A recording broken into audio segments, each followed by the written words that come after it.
මාළු හදන එක විනෝදාංශය කරගත්ත ඔයාලා අදත් වෙනදා වගේම එච්චයක් YouTube channel එකට සාදරයෙන් පිළිගන්නවා. අද ඔයාලත් එක්ක කතා කරන්නේ සමහරක් අයට මේ ප්‍රශ්නයක් වුණු සමහරක් අය හදන්න ගත්තට මැරෙන ගෝල් ෆිෂ් මාළු జాතිය ගැන. ඉතින් ඇයි මේ ගෝල් ෆිෂ් මාළු එහෙම මැරෙන්නේ? ඒක සමහරක් විට ඔයාලට ප්‍රශ්නයක් වෙන්න පුළුවන්. ඔයා නිවැරදිව එයාගේ රැකවරණයත් එක්ක ඔයාලා නිවැරදිව එයා ගැන හොයලා එයා ගැන නිවැරදි කෑම දීලා එයාට නිවැරදි වතුර කන්ඩිෂන් එකක් දීලා ඔයා ඒ විදිහට ගෝල් ෆිෂ් මාළුව හොයලා බලාගත්තොත් ඔයාට අවුරුදු 15ක් 20ක් වුණත් මේ මාළුව හදන්න හැකියාව තියෙනවා. ඉතින් ඔයාලා එහෙම නොකරන නිසා තමයි මේ මාළුව ඉක්මනට මැරෙන්නේ. ඉතින් අපි අද කතා කරමු ගෝල් ෆිෂ් වර්ග සහ ගෝල් ෆිෂ් මාළුන්ට කන්න දෙන්න ඕන මොනවද සහ ගෝල් ෆිෂ් මාළුන්ගේ ෆිල්ටර් මොනවද කියලා අපි මේ වීඩියෝ එකෙන් කතා කරමු. ඊට අමතර දේවලුත් අපි දැන් මේ වීඩියෝ එකෙන් කතා කරමු.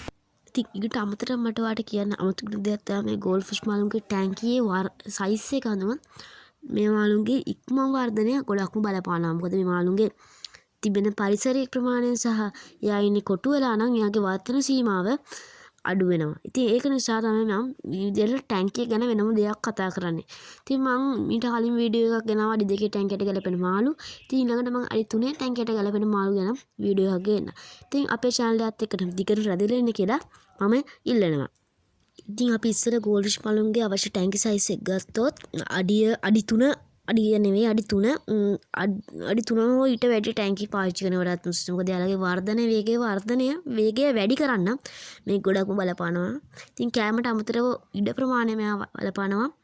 ඉතින් මේ ගෝල් ෆිෂ් මාළුන්ට ටැංකිය සකස් කරනකොට යටට වැලි වගේ මුකුත් දාන්න ඕනම කියලා දෙයක් නැහැ. නොදැම්මත් ප්‍රශ්නයක් නැහැ. ඉතින් ඊට අමතරව මෙයාට ඕන කැමති නම් ඔයාලට පුළුවන් මෙයාගේ ටැංකියට ප්ලාන්ට් එකතු කරන්න. මෙයාලා ප්ලාන්ට් එකතු කරාට කිසි ප්‍රශ්නයක් නැහැ. මෙයාලා ප්ලාන්ට් කන්නේ එහෙම නැහැ. ඉතින් ප්ලාන්ට් එකතු කරන්න පුළුවන්. ඊට අමතරව ඔයාලට පුළුවන් මොන හරි කියන්නේ ඇක්වේරියම් ඕනමන්ට් එකක්. ඒ කියන්නේ ටැංක් එක ලස්සන කරන්න ඇක්වේරියම් ඕනමන්ට් එකක් උනත් මේ ටැංකියට දාන්න පුළුවන්. ඊට අමතරව දැන් අඩි 3 ටැංකියක් පාවිච්චි කරනවා නම් අවම වශයෙන් අඩි 3 ටැංකියක් පාවිච්චි කරලා ඉතින් අඩි 3ට වඩා ලොකු ටැංකියක් පාවිච්චි කරන එක වඩාත්ම සුදුසුයි මේ මාළුන්ගේ වර්ධන වේගයට. ඉතින් මාළුවගේ ටැංකි ගැන කතා කරන්න ගියොත් මට ඔච්චරයි කතා කරන්න තියෙන්නේ. මම ලොකු දෙයක් ටැංකිය ගැන කියන්නේ නැහැ. මම ඉදිරි වීඩියෝ වල මගේ ගෝල් ෆිෂ් ටැංකියත් මම ඔයාලට පෙන්නන්නම්. එතකොට ඔයාලට බලා ගන්න පුළුවන් මගේ ගෝල් ෆිෂ් ටැංකිය කොහොමද සකස් තියෙන්නේ කියලා. එහෙනම් අපි ඊළඟට කතා කරමු ගෝල් ෆිෂ් මාළුන්ට අත්‍යවශ්‍ය මොනවද කෑම ಜಾති කියලා. ඉතින් මේ ගෝල් ෆිෂ් මාළුන්ගේ කෑම ගත්තොත් ඔයාට හයි ප්‍රෝටීන් කෑම එකක් දෙන්න පුළුවන්. නැත්නම් ඔයාගේ වෙළඳ පොලෙන් අපි ගන්න නෝමල් ෆ්ලෝටින් පැලට් එක දෙන්න පුළුවන්. පොඩ සිංකි පැලට් එක දෙන්නත් පුළුවන්. මොකද මෙයාලා දෙකෙන් මොන එක දුන්නත් මෙයාලා කණ එක නම් සිදු කරනවා. ඉතින් ඒක නිසා ගෝල් ෆිෂ් මාළුන්ට ආස කෙනෙක් නම් ගෝල් ෆිෂ් මාළු හදන්න කැමති කෙනෙක් නම් මේ උපදෙස් දෙකට මීට වඩා පිළිපදින්න වෙනවා. මොකද නිවැරදි පිළිපැද්දොත් ඔයාට මේ ගෝල් ෆිෂ් මාළුව ලොකු වර්ධනයකින් අවුරුදු 20ක් අවුරුදු 15ක් 20ක් තියාගන්න හැකියාව තියෙනවා. ඉතින් මේ මාළුන්ට හැදෙන ලෙඩ ගත්තොත් මම මේක කෙටියෙන් පහදන්නම් ලෙඩ මොනවද කියලා. ඉතින් ලෙඩ ගත්තොත් white spot වරල් කුණු වීම වරල් රතු වීම වගේ ලෙඩ මේ ගෝල් ෆිෂ් මාළුන්ට බහුලවම හැදෙනවා. ඉතින් ඔයාලට මේ මාළුන්ට මේ ගෝල් ෆිෂ් මාළුන්ට හැදෙන ලෙඩ වලට ප්‍රතිකාර සඳහා බෙහෙත් ගන්න ඕන නම් ඔයාගේ ඇක්වේරියම් ෂොප් එකෙන් උපදෙස් ගන්න පුළුවන්. ඉතින් මම බෙහෙත් ಜಾති ගැනත් ඉස්සරහට වීඩියෝ එකක් ගේන්නම්. ඉතින් ඊළඟ ඉතින් මාළුන්ගේ කෑම ගත්තොත් ඔයාට normal floating pallet එකකට ගියත් කිසිදු ගැටලුවක් නැහැ. ඉතින් මේ මාළුන්ගේ කෑම ප්‍රමාණය ගත්තොත් දවසට එකපාරක් වගේ දෙනවනම් සුදුසුයි. මොකද මෙයාලට ගොඩක් කන්න දුන්නාන් පස්සේ මෙයාගේ බඩවල් ලොකු වෙලා මෙයාලා ඉක්මනටම මැරෙන්න ගන්නවා. ඉතින් ඒ නිසා දවසට එකපාරක් වගේ මේ මාළුන්ට කෑම දෙනවා නම් වඩාත් සුදුසුයි. මොකද මේ මාළුවගේ එතකොට සෞඛ්‍ය සම්පන්න ප්‍රමාණයටත් ගන්න පුළුවන්.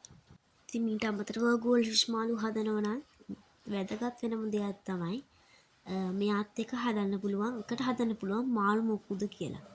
ඉතින් ඔයාට මෙයාත් එක්ක හදන්න පුළුවන් ඒන්ජල්ලා ග්ලෝටෙඩ්රලා වගේ ටෙඩ් ಜಾති පවුලට ඕනම මාළුවෙක් හදන්න පුළුවන්. ඊට අමතරව ඔයාට පුළුවන් කාෆ් මාළු වගේ දේවල් හදන්න. ඉතින් මගේ මතේ නම් මේ මාළු තුන හොඳටම හදන්න පුළුවන් මෙයාලත් එක්ක සාමකාමීව හේතුව මේ මාළුත් අහිංසකයි ගෝල්ෆිෂ් මාළු වගේම තමයි. ඒක නිසා අනිත් මාළු නම් ඔයාලට මේ මාළුත් එක්ක හදන්න පුළුවන් වෙයිද දන්නේ මම දන්න හැටියට මම රෙකමන්ඩ් කරන්නේ මේ මාළු කියන්නේ මේ කියපු මාළු ටික විතරක් හදන්න කියලා මේ ගෝල්ෆිෂ් මාළුත් එක්ක. ඉතින් රෙඩ් කොමන් වගේ මාළුත් ඔයාලට හොඳ තේරීම වශයෙන් ගන්න හැකියාව තියෙනවා. මේ ගෝල්ෆිෂ් මාළුත් එක්ක හදන්න පුළුවන් මාළු ගැන. ඉතින් ඔයාලා දන්නවනේ එකට ඉන්න පුළුවන් මාළු ඉන්න එකට ඉන්න බැරි මාළු කියලා. ඉතින් මේ මාළු තුල මේ ගෝල්ෆිෂ් මාළු දෙක සාමකාමීව ඉන්න හොඳ මාළු జాතියක් කියලා ගන්න පුළුවන්. ඉතින් ගෝල්ෆිෂ් මාළුන්ගේ ප්‍රධාන උපදෙසක් තමයි මේකත් හදන්න පුළුවන් එක මාළු. ඉතින් මේ මාළුන්ගේ අපි ඊළඟට හදාමු මේ මාළුන්ගේ මොනවද අවශ්‍ය ෆිල්ටර් මීඩියා කියලා. ඉතින් උඹට ගෝල්ෆිෂ් මාළුන්ගේ ෆිල්ටර් ගැන කතා කරන්න ගියොත් ස්පෝන්ජ් ෆිල්ටර් එකක් නැත්නම් ඔයාලට අපි නිකන් අපි නෝමල් සම්ප් එකක් ගහලා දෙන ෆිල්ටර් එකක් වුණත් මෙයාලට කිසිදු ගැටලුවක් නැතුව භාවිත කරන්න හැකියාව තියෙනවා. ඉතින් මේ ෆිල්ටර් ගැන කතා කරන්න ගියොත් මම ඉස්සරහට ෆිල්ටර් ගැන වෙන වීඩියෝ එකක් ගේන්න. ඉතින් අපේ channel එක හරහා දිගටම ඔයාලත් එක්ක රැඳිලා හිටියොත් ඒ වීඩියෝ එකත් ඔයාලට බලන්න හැකියාව තියෙනවා. ඉතින් තාම මගේ channel එක subscribe කරලා නැත්නම් ගිහිල්ලා පල්ලෙහෙන් subscribe button එක ඔබලා මගේ YouTube channel එකට එකතු වෙන්න මාළු හදන එක විනෝදාංශයක් කරගත්ත සහ මාළු හදන එක ජීවිතේ හොඳම විනෝදාංශය කරගත්ත අයට මගේ YouTube channel එක හරහා දැනුම ගබඩාවක් රැස් කරගන්න හැකියාව තියෙනවා. ඉතින් අපි ඊළඟට කතා කරමු මේ ගෝල්ෆිෂ් මාළුන්ට අවශ්‍ය මේක තමයි අවසාන කාරණේ. ඉතින් මේ අවසාන කාරණේ තමයි ගෝල්ෆිෂ් මාළු වර්ග මොනවද කියලා. ඉතින් මම මේ රූප රාමු වලින් ඔයාලට ඉස්සරහට බලා ගන්න පුළුවන් දැන් මේ වීඩියෝ එකෙන් ගෝල්ෆිෂ් මාළු වර්ග මොකක්ද කියලා. ඉතින් මේ ඉස්සෙල්ලම ඔයාලට පළවෙනියටම බලා ගන්න පුළුවන්.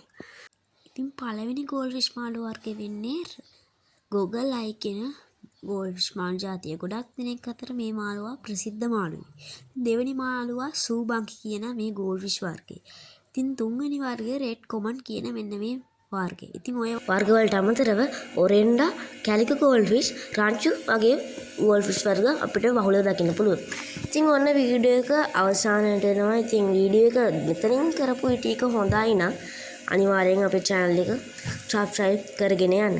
ඉස්සරහට වීඩියෝ ඕන මොනවද කියලා කමෙන්ට් එකකුත් දාගෙන යන්න. ඉස්සරහට ඕන කේරින් වීඩියෝ කාගලද කියලා කමෙන්ට් එකක් දාගෙන යන්න.